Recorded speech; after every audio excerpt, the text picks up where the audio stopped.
calor tóxico y calor plenitud de la sangre, lo que se traduciría por una hipersensibilidad inmunitaria. Veamos algunas nociones de inmunología. En condiciones normales hay un equilibrio perfecto entre las defensas inmunológicas del hombre y los microorganismos presentes en la piel, en las mucosas o en el aire. El sistema inmunitario constituye, por tanto, un mecanismo adaptativo en el que las barreras epiteliales, en primer lugar, y la respuesta de las células como macrófagos, leucocitos o las células agresoras killer y los humores bacterianos desarrollan un efecto fagocítico innato que controla la lucha contra la diversidad de microorganismos sin discriminar unos organismos de otros. Sin embargo, otra más compleja y sutil inmunidad se establece a partir de la acción linfocitaria B y T. La respuesta inmune humoral depende de los linfocitos B, productores de inmunoglobulinas que controlan infecciones bacterianas mediante lisis, y la respuesta inmune celular depende de los linfocitos T, procesados en el timo y guardados en los ganglios, que controlan las infecciones por hongos y virus. Por consiguiente, cada célula linfocito se liga y neutraliza a un solo antígeno, puesto que el receptor es tan específico que se ha producido uno para cada antígeno. Pero los individuos con defectos congénitos en las células linfocitarias son incapaces de generar una defensa adecuada, y es lo que se conoce como deficiencia inmunitaria.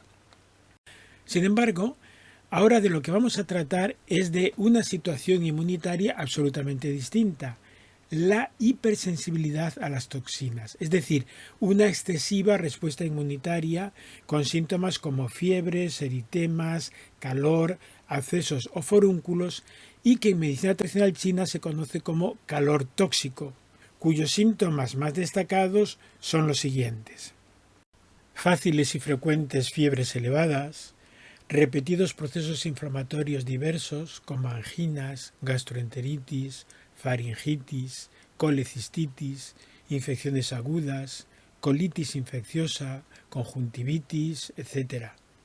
Repetidas lesiones purulentas como abscesos o forúnculos, repetidas erupciones cutáneas u otros síntomas como epistasis, sed, cuerpo lingual rojo o francamente escarlata, capa saburral amarilla o amarillenta, pulso rápido y ancho, rostro y aspecto rojo y fuerte.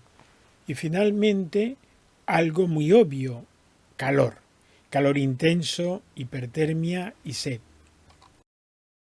No obstante, debemos insistir que el estudio del cuadro sintomático que caracteriza calor tóxico debe ser entendido como el resto de los terrenos restantes, en cada uno de sus puntos y en su conjunto biológico, puesto que cada uno de los síntomas puede, por separado, indicar una gran variedad de terrenos alterados.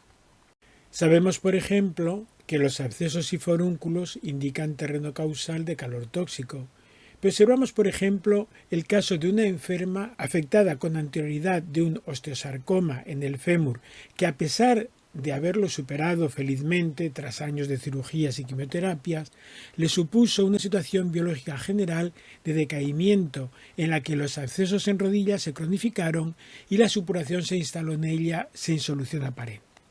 En este caso, el calor tóxico se asocia a un desfallecimiento energético, es decir, a un vacío de Qi, o a un desfallecimiento en la sangre, un vacío de Xue, que la enferma expresaba en una fatiga global y en una preanemia cronificada.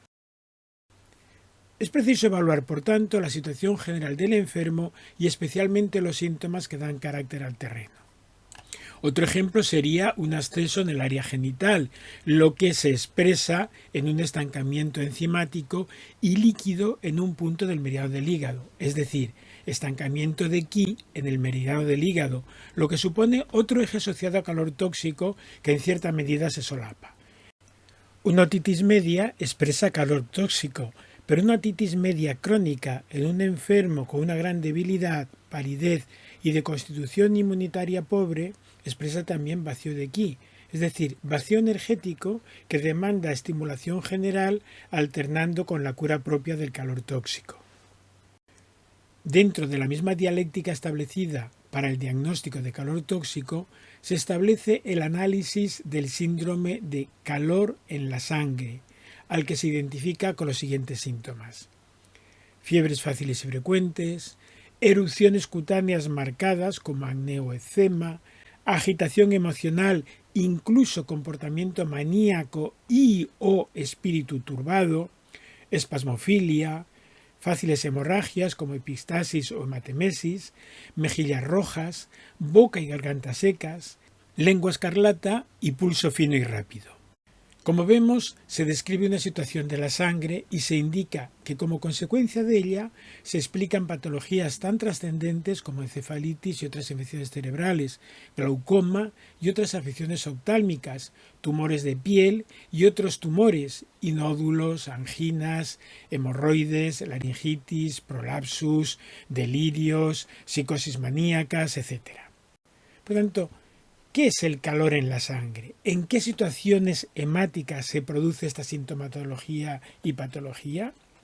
En el paradigma médico chino se aclara el tema explicando que entre el calor-fuego de corazón, es decir, el eje metabólico conformado entre agitación emocional e hiperactividad nerviosa cardíaca, el vacío de yin, o sea, un trastorno neuroendocrino, y sobre todo el calor tóxico, se genera un calor sobre la sangre que nos aproxima a una situación de hiperactividad en los solutos del plasma asociada a hipersensibilidad inmunitaria. De ahí las irritaciones, las ulceraciones, las pequeñas hemorragias o las infecciones que la caracterizan. Ahora bien, el plasma sanguíneo contiene en solución una personalísima carga de iones, moléculas orgánicas e inorgánicas propias del plasma, o con una función de transporte de otras moléculas que constituyen una energía absolutamente personal que llamamos calor en la sangre. La simple descripción de las proteínas que circulan en el plasma sanguíneo da una idea de la acción metabólica inhibidora o hiperestimuladora que la sangre puede desarrollar según su proporción en cada organismo. Las causas de la hipoproteinemia plasmática se explican por una posible mala absorción severa, como en el caso de la enfermedad tropical Sprue, que afecta al intestino delgado, en una baja síntesis hepática o en cualquier hepatopatía, en una nefrosis con pérdida proteica o en una deficiencia metabólica innata. A continuación citaré por orden alfabético algunas de las patologías propias del calor tóxico. Abscesos, acelera la circulación de la sangre, acné, aftas, alergia cutánea, anginas, apendicitis, blefaritis, boca amarga, bocio, colecistitis, colitis, conjuntivitis, delirio, dermatitis, disentería, dolor abdominal, encefalitis, enteritis, epistaxis, escarlatina, estreñimiento, faringitis, fiebre elevada, fiebre tifoidea, flemón, forúnculos, ganglios linfáticos en la garganta, gingivitis, herpes labial, infarto, lengua roja punteada, mastitis, meningitis, menstruación abundante y o adelantada, necrosis aguda del hígado, nerviosismo, ansiedad, insomnio de primera hora, osteomielitis, otitis, pancreatitis, parotiditis, psoriasis, pulso rápido, rubeola, sangrado de encías, sensación de calor, ulceraciones, urticaria y varicela. En general, el calor tóxico y especialmente el calor en la sangre es debido al calor en el hígado. Las causas son o el estancamiento del ki del hígado, que puede estar causado por emociones o estrés, calor interno por una alimentación adecuada, como puede ser un exceso de picante, de proteínas, de grasas o con muchas calorías, o bien calor externo que penetra al interior. El tratamiento deberá personalizarse según las causas. No obstante, hay algunos puntos que debemos de tener en cuenta. El primero, el die de bazopáncreas, que se localiza a 2 cUns por encima del borde superior interno de la rótula con la rodilla flexionada. Algunas de las acciones principales de este punto serían la de absorber la sangre, por ejemplo, en los casos de hemorragias o menorragia.